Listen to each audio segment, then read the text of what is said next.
So we're here at Queenstown, New Zealand in the Cessna 172. I've been experimenting with crosswind landings and particularly the ground handling in FS 2020. I was going to make a video about that, but in trying to match like for like, it's really brought home to me just the incredible difference in the environment, in the atmosphere that we get in the new sim. So just keep an eye on that picture. So here we are in 2020, same position, same view. I mean, just the difference is just incredible right off the bat. I mean, that grass is entirely animated for a start. You can tell what the wind's doing just by looking at it.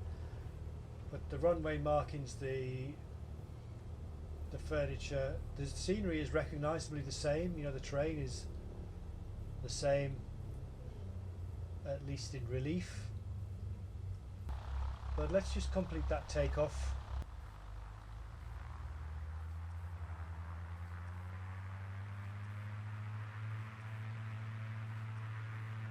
So here we go, this is the Queenstown Airport, New Zealand, South Island. Now a year ago we thought this was good. This is an Orbix payware scenery.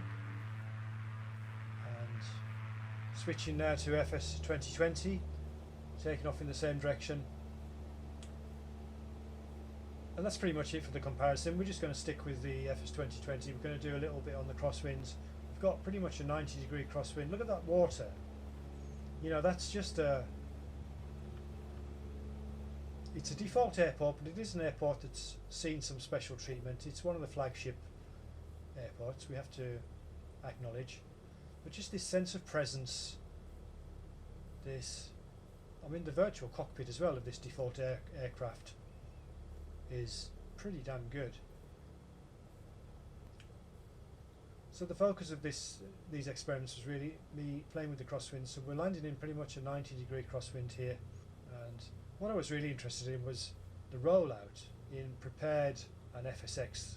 Yet the rollout is almost impossible to contain or to control when there's a significant crosswind, and that's really the way the ground friction, or rather ground steer, well, I mean, ground friction is a factor as well, but ground steering is, in the legacy sims, it's implemented very approximately. In fact, there's a good article from PMDG that I've discovered explaining how that works, and essentially it's kind of inversely proportional to your rolling speed. So the faster you go, what you find is the less effective the nose wheel steering is. And that's certainly an issue for me in the Twin Otter, to a lesser extent in the 172, but it is still an issue.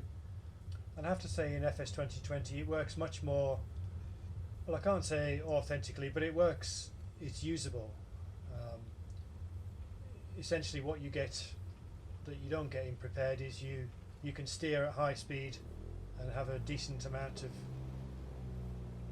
nose wheel authority, shall we say. So really I just spent an hour or so taxiing, doing more or less fast taxi runs up and down this field, you know, occasionally hopping off the ground and then coming down again. And as I say, I tried it without the crosswind first, but what we're seeing here is me essentially in the crosswind and just seeing what we get. So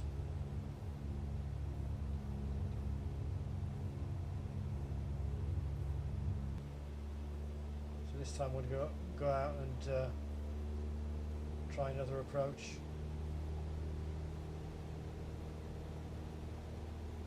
I'm not demonstrating safe or competent piloting here, I've got to say.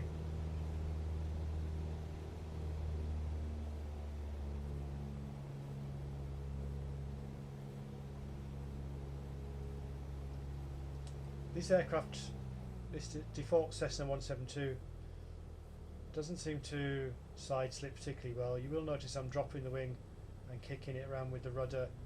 It does tend to drift when you have the wing dropped. Well, I haven't really made up my mind on that yet. It's tracking fairly well there. Not a spectacularly good landing there. And again, after the landing, I mean, it may look like I'm very sloppy here, but I'm actually deliberately you know, playing with that rudder to see what we can do and how it's affected by the speed. That's the rolling speed over the ground. You should see that windsock there showing us. I think we've got 16 or 18 knot, pretty much 90 degree crosswind. I don't know what the limit for a 172 is. It's probably something like 15 knots actually. Crosswind component. So I don't know how much more of this you can watch with me just hauling up and down the runway. I'm trying to keep the nose up here to see if that affected the. Obviously we go from nose wheel steering to rudder steering. I think I went a bit far here and hopped it off the ground, but we're getting a sense again of the friction, what the ground friction's like. And each time we put it down we get a chance to play with the crosswind touchdown. not doing terribly well here. That one's slightly better, holding it just off the stall and just checking there that we're able to control it with your feet. I think I've got that one a bit wrong. So there you go, Flight Sim 2020 New Zealand. We'll be back.